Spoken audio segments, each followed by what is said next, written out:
जब इस केस की सुनवाई कोर्ट में चल रही थी तो वहाँ पर एक शख्स इस केस को सुनने के बाद वहीं बेहोश हो जाता है। जी हाँ दोस्तों, क्योंकि ये केस ही कुछ ऐसा था। 23 जनवरी 1989 की बात है, जब टोक्यो के अयासे नाम की जगह से पुलिस दो लड़कों हिरोशी मियानो और जो उगुरा को, जो कि जापान के एक खतरनाक गैंग याकुजा गैंग के मेंबर थे, उन्हें एक 19 साल की लड़की के रेप केस में पकड़ लेती है और पूछताछ करती रहती है। पुलिस दोनों से सख्ती के साथ पूछताछ करती है, मगर दोनों का मुंह नहीं खुलता। फिर समय आता है 29 मार्च 1989 का।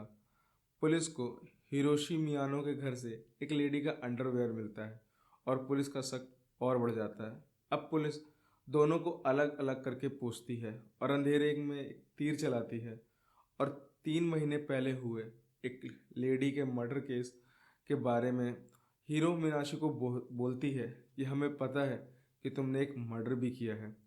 हिरोशी ये सुनकर बहुत डर जाता है और उसे लगता है कि उसके दोस्त जो उगुरा ने पुलिस को सब कुछ बता दिया है। ये इसके बाद हिरोशी मियानो पुलिस को बता देता है कि हाँ, हमने एक मर्डर किया है और लाश को कहाँ छुपाया है। पुलिस के लिए ये बहुत बड़ी कामयाबी थी, क्योंकि असल में तो वो पूछताछ एक रेप केस के बारे में कर रही थी, लेकिन उसे एक असल में मर्डर केस के बारे में पता चल जाता है। पुलिस हिरोशी मियानो की बताई हुई जगह टोको पहुंचती है और वहां काफ़ी देर सर्च करती है। सर्च करने के बाद पुलिस को एक बड़ा सा कंक्रीट से भरा हुआ लोहे का ड्रम मिलता है।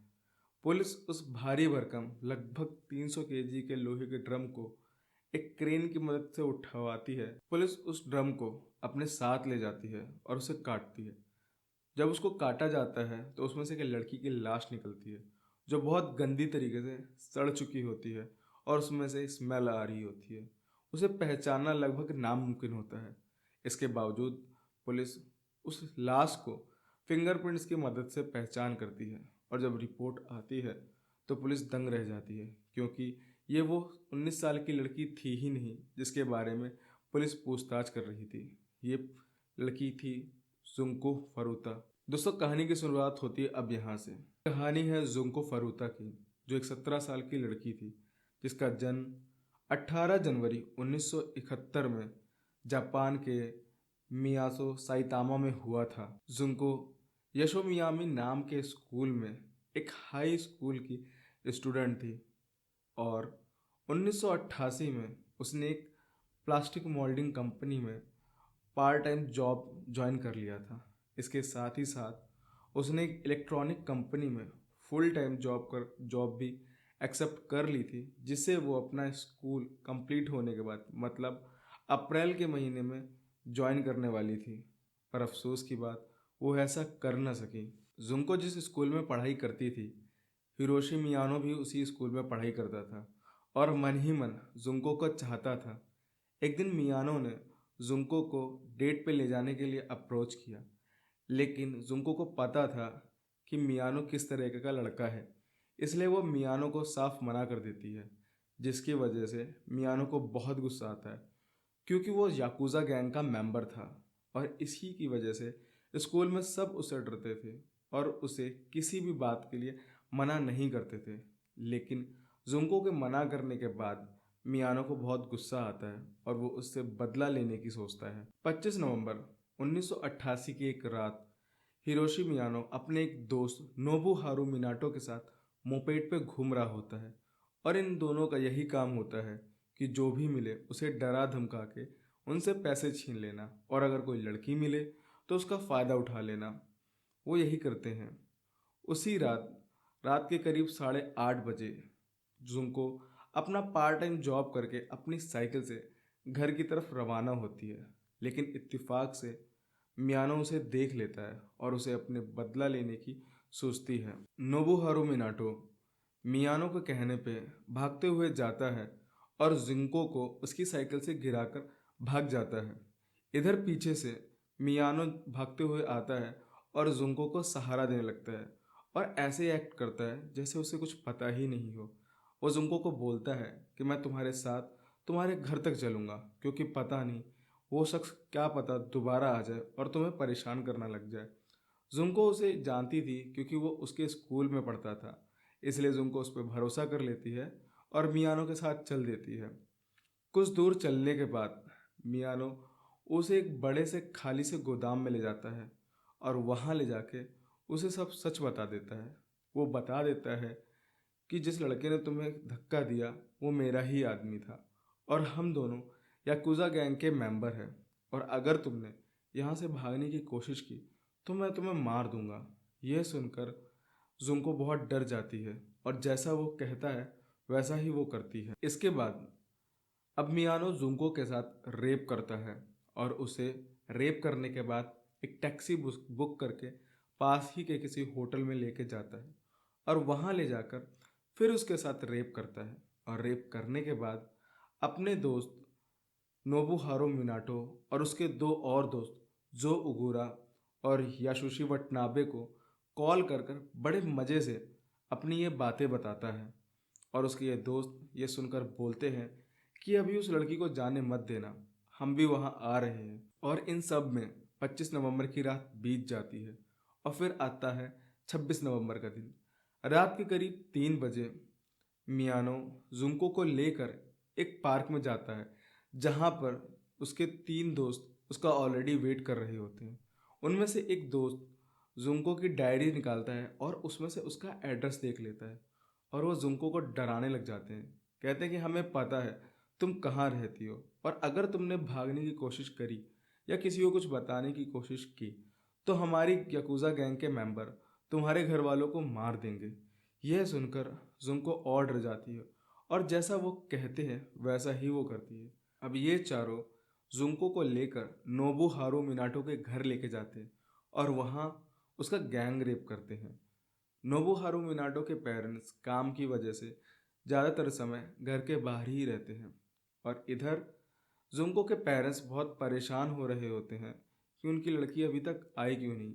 और इन्हीं सब में 26 नवंबर की रात भी बीत जाती है और फिर दिन आता है 27 नवंबर का। अब जुंको के पेरेंट्स पुलिस की मदद लेते हैं और अपनी बच्ची की मिसिंग रिपोर्ट लिखवाते हैं। लेकिन जब यह बात मियानो को पता चलती है तो वो उसे डराते हैं, धमकाते हैं और बोलते हैं कि अपने पेरेंट्स को बोलो कि तुम अपने दोस्तों के साथ बाहर आई हो। डरी हुई जुनको भी यही काम करती है। वो अपने पेरेंट्स को कॉल करके कहती है कि मैं अपने दोस्तों के साथ शहर से बाहर आई हूँ कुछ दिनों के लिए, तो आप परेशान मत होइए और आपने जो पुलिस कंप्लेन लिखवाई है उसे वापस ले लीजिए। ये सुनकर जुंको के पेरेंट्स को तसल्ली हो जाती है और वो पुलिस कंप्लेन को वापस ले लेते हैं। अब इन चारों के लिए नोबुहारू मिनाटो का घर एक अय्याशी का अड्डा बन चुका था। यहाँ पे उनके दोस्तों और याकुजा गैंग के मेंबरों का आना जाना लगा रहता था और जिसका जो मन करता जब मन करता जुंको के साथ रेप करता और चला जाता। जब मिनाटो के पेरेंट्स आते तो ये सभी जुंको को मिनाटो के पेरेंट्स के सामने उसकी गर्लफ्रेंड की तरह पेश आने के लिए फोर्स करते और डरी हुई जुंको करती भी यही थी। मगर धीरे धीरे मिनाटो के पेरेंट्स को पता चल जाता है कि ऊपर चल क्या रहा है। लेकिन उन्हें पता था कि उनका लड़का याकुजा गैंग का मेंबर है और अगर ये बात पुलिस को पता चली और पुलिस इन्हें पकड़ के ले गई तो वो उनके लड़के को भी पकड़ के ले जाएगी। इसी वजह से मिनाटो के पेरेंट्स से चुप्पी रखनी ज़्यादा सही समझी और पुलिस को कुछ नहीं बताया। मगर ये चीज़ जुंको फरुता के लिए बहुत ही बेकार थी क्योंकि अब उसके साथ रेप के साथ साथ उसके साथ टॉर्चर भी होने लग गया था। किडनैपिंग के पहले ही 7 दिनों में जुंको के साथ 100 से ज़्यादा बार रेप हो चुका था। उसे अब ना ढंग से खाने के लिए कुछ दिया जाता और ना पीने के लिए पानी, और तो और उसको बिना कपड़ों के रखा जाता। जब भी कोई याकुजा गैंग का मेंबर आता उसे उसके सामने बिना कपड़ों के ही पेश किया जाता। उसे ज़बरदस्ती डांस करवाया जाता और उसके बाद उसका रेप किया जाता। उसे ज़बरदस्ती दारू पिलाई जाती और ज़बरदस्ती सिगरेट पिलाने के लिए फोर्स किया जाता। कभी कभी तो 2 से 3 सिगरेट उसके मुंह में डाल दी जाती। दिसंबर के महीने में जमा देने वाली ठंड में उसे बिना कपड़ों के ही बैल्कनी में रात भर छोड़ दिया जाता। बेचारी जुंको फरुता ऐसे ही बिना कपड़ों के पूरी रात बैल्कनी में पड़ी रहती थी। 9वें दिन जुंको पुलिस को कॉल करती है और कॉल लग भी जाता है, बट जैसे ही पुलिस कुछ बोलती है मियानो आ जाता है और फ़ोन कट कर देता है। लेकिन पुलिस इधर से कॉल बैक भी करती है, लेकिन पुलिस मियानो को बोल देता है कि यह नंबर गलती से लग गया था और फ़ोन रख देता है। इसके बाद मियानो को जुंको पर बहुत गुस्सा आता है और वो उसे बहुत गंदी तरीके से मारता है। इसके बाद भी उसका मन नहीं भरता। वो लाइटर का तेल निकालकर जुंको के पैरों में डाल देता है और उसे जला देता है, जिसकी वजह से जुंको भाग नहीं पाती है, चल नहीं पाती है। 16 दिसंबर को मिनाटो के घर पे 2 लड़के आते हैं जो जुंको का रेप करते हैं, लेकिन उनमें से एक लड़का वापस जाने के बाद यह बात अपने भाई को बता देता है और उनका भाई उसके पेरेंट्स को बता देता है। पेरेंट्स ये बात सुनते ही पुलिस को कंप्लेन कर देते हैं। पुलिस कंप्लेन के बिहाफ पे मिनाटो के घर पहुंचती है। जब पुलिस मिनाटो के घर पहुंचती है तो इत्तेफाक से उस दिन मिनाटो के पेरेंट्स घर पे ही रहते हैं और वो पुलिस को क्लियरली बोल देते हैं कि ऐसी कोई भी लड़की यहाँ नहीं रहती है, जिसकी वजह से पुलिस बिना इन्वेस्टिगेशन के वहाँ से वापस चली जाती है। मगर अफसोस की बात, काश पुलिस उस दिन इन्वेस्टिगेशन कर लेती तो शायद जुंको फरूता के ऊपर चल रहे जुल्मों से वो बच जाती। दिन बीतते गए और जुंको फरूता के ऊपर अत्याचार बढ़ते गए। कभी कभी तो उसके साथ एक दिन में 12 अलग अलग तरह के लोग रेप करते। इसके बावजूद भी इन कमीनों का मन नहीं भरता। वो उसे खूब मारते और हाथ बांधकर उल्टा लटका देते और उसे पंचिंग बैग की तरह इस्तेमाल करते और उसे तब तक मारते रहते जब तक उसके मुंह से खून नहीं निकल जाता। और ऐसा एक बार नहीं, जुंको फरूता के साथ कई बार हो चुका था, जिसकी वजह से उसके नाक में खून जम गया था और जमे हुए खून की वजह से वो नाक से ढंग से सांस नहीं ले पाती थी। वो मुंह से सांस लिया करती थी। और ये दरिंदे कभी कभी तो सिगरेट पीने के बाद उसे जुंको फरूता के प्राइवेट पार्ट पर रगड़ कर बुझा दिया करते थे। उसकी पूरी बॉडी पे गरम गरम मोमबत्ती डाल दी जाती और तब तक डाली जाती जब तक उसकी आखिरी बूंद खत्म ना हो जाती। उसको जबरदस्ती कॉकरोच खिलाया जाता। उसे उसी का ही पेशाब पिलाने के लिए फोर्स किया जाता था। उसकी पूरी बॉडी पर सुइयां चुभोई गई। उसकी पलकें लाइटर से जला दी गई। यहाँ तक कि उसके ब्रेस्ट के कुछ हिस्सों को भी इन दरिंदों ने काट दिया। इन इतने अत्याचार करने के बावजूद इन दरिंदों की हैवानियत खत्म होने का नाम ही नहीं ले रही थी। इतना सब करने के बावजूद भी इन दरिंदों का मन नहीं भरा, तो वो जुंको फरूता के प्राइवेट पार्ट में कभी रॉड तो कभी कैंची डाल देते। एक बार तो इन्होंने उसके प्राइवेट पार्ट में एक जलता हुआ बल्ब तक डाल दिया था। न जाने सच में ये इंसान ही थे कि क्या थे। 1वां दिन आते आते जुंको फरूता की हालत इतनी खराब हो गई थी कि उसे वॉशरूम जाने के लिए भी रेंग रेंग के जाना पड़ता था, जिसमें कई बार तो आधे से 1 घंटे का समय भी लग जाता था, क्योंकि अभी तक 100 से अधिक लोगों ने 400 से अधिक बार उसके साथ रेप किया था, जिसकी वजह से उसका ब्लैडर भी काम करना बंद कर चुका था और कई बार वॉशरूम जाने से पहले ही उसका पेशाब निकल जाता था। इतना टॉर्चर होने की वजह से जुंगो की बॉडी ने भी खाना पचाना छोड़ दिया था। जब भी वो कुछ खाती या पीती तो वॉमिटिंग मतलब उल्टी कर दिया करती थी, जिसकी वजह से भी उसी को ही डांटा जाता और मारा जाता था। जुंको फरूता अब बिल्कुल भी जीना नहीं चाहती थी और वो उनसे मौत की भीख मांगती है, लेकिन ये दरिंदे उसे मौत भी नहीं देते और उसको ऐसे ही टॉर्चर करते रहते थे। जुंको के साथ इतने अत्याचार होने की वजह से उसकी बॉडी पर बहुत सारे जख्म बन गए थे, जिसकी वजह से उस पर पस बनने मतलब मवाद बनने लग गया था, जिसमें से अब स्मेल आने लग गई थी। अब इन चारों का जुंको में से इंटरेस्ट बिल्कुल ख़त्म हो चुका था और इन्हें अपनी हवस मिटाने के लिए एक नई लड़की चाहिए होती है। ये सभी जुंको को मिनाटो के घर छोड़कर बाहर चले जाते हैं। 27 दिसंबर 1988 की रात यह एक 19 साल की लड़की को चाकू से डरा धमकाकर होटल ले जाते हैं और उसके साथ गैंग रेप करते हैं और उसे फिर छोड़ देते हैं। यह वही लड़की थी जिसके बारे में वीडियो की शुरुआत में कहा गया था। इन सब में साल 1988 बीत जाता है और फिर साल आता है 1989 का। इधर पूरी दुनिया न्यू ईयर सेलिब्रेट कर रही होती है, मगर उधर जुंको अपनी मौत का इंतजार कर रही होती है। 4 जनवरी 1989 को मियानो एक गेम में बहुत सारे पैसे हार जाता है, जिसकी वजह से उसे बहुत ज़्यादा गुस्सा आता है। वो और उसके दोस्त मिनाटो के घर जाते हैं और अपना सारा गुस्सा जुंको के ऊपर निकाल देते हैं। वो जुंको को एक बार फिर लात घूंसों से बुरी तरीके से मारते हैं। जुंको का फेस पूरा सूजा हुआ था, उसके बावजूद भी वो उसके फेस पे गरम गरम मोम डाल देते हैं और उसे बहुत गंदी तरीके से मारते हैं। जुंको का फेस सूजा हुआ होता है, उसके बावजूद भी ये उसके फेस पे गरम गरम मोम डाल देते हैं। और तो और कभी उसके पैरों पे, तो कभी हाथों पे, तो कभी उसके पेट पर भारी भरकम लोहे के डंबल गिरा देते हैं, जिसकी वजह से उसे बहुत पेन होता है। इन सब से भी मियानो का मन नहीं भरता है, तो वह जुंको के पूरे शरीर पर लाइटर का तेल डाल देता है और उसे आग के हवाले कर देता है। इतना कुछ करने के बाद भी मियानो का जब मन नहीं भरता, तो वो लाइटर का तेल जुंको की पूरी बॉडी पर डालकर उसे आग के हवाले कर देता है। और यह टॉर्चर उस दिन 2 घंटे तक चला। पहले तो जुंको भी अपने आप को बचाने की बहुत कोशिश करती, लेकिन कुछ समय बाद जुंको की बॉडी भी रिस्पॉन्स देना बंद कर देती है और वो अपने आप को बचाने की कोशिश नहीं करती है। ये चारों भी जुंको को ऐसी ही हालत में छोड़कर चले जाते हैं। उस दिन 2 घंटे तक चले इस टॉर्चर के बाद 4 जनवरी 1989 को आखिरकार जुंको फरुता की मौत हो जाती है।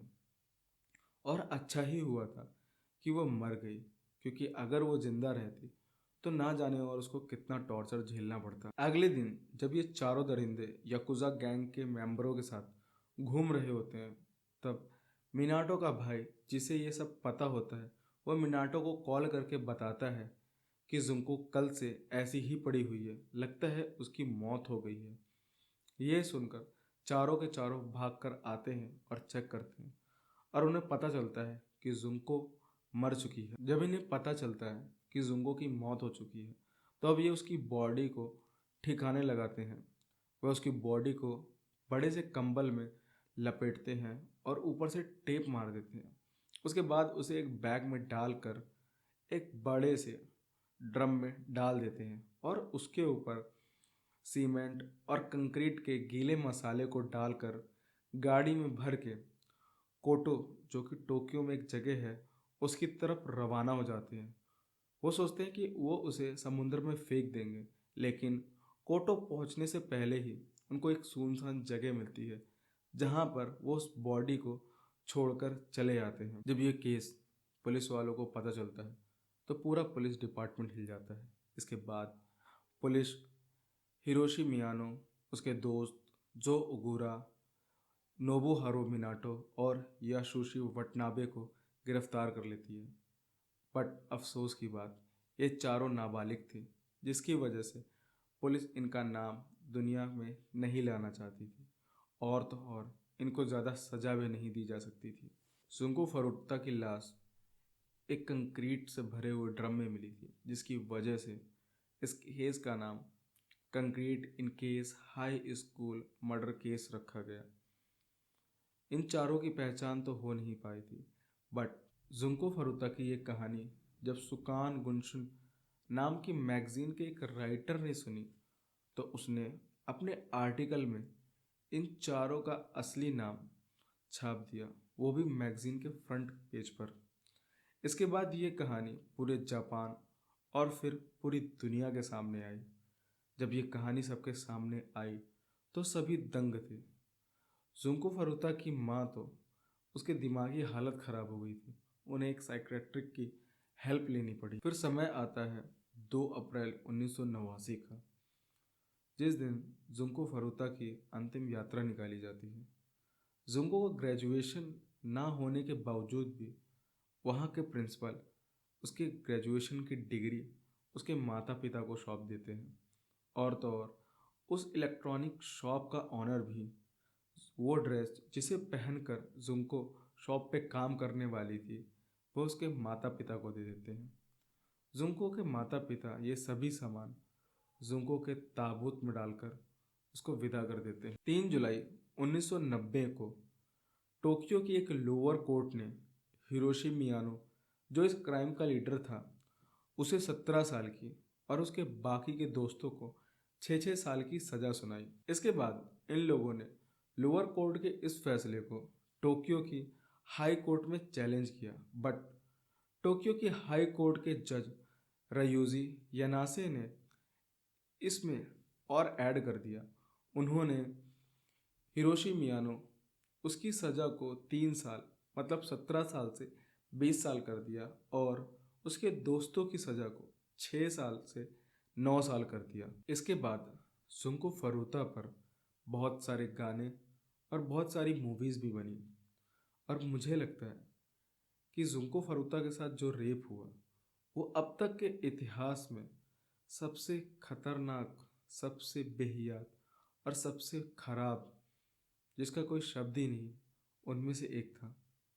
ये वीडियो कैसी लगी आपको कमेंट करके ज़रूर बताएं और अगर चैनल पे नया है तो प्लीज़ सब्सक्राइब ज़रूर करें।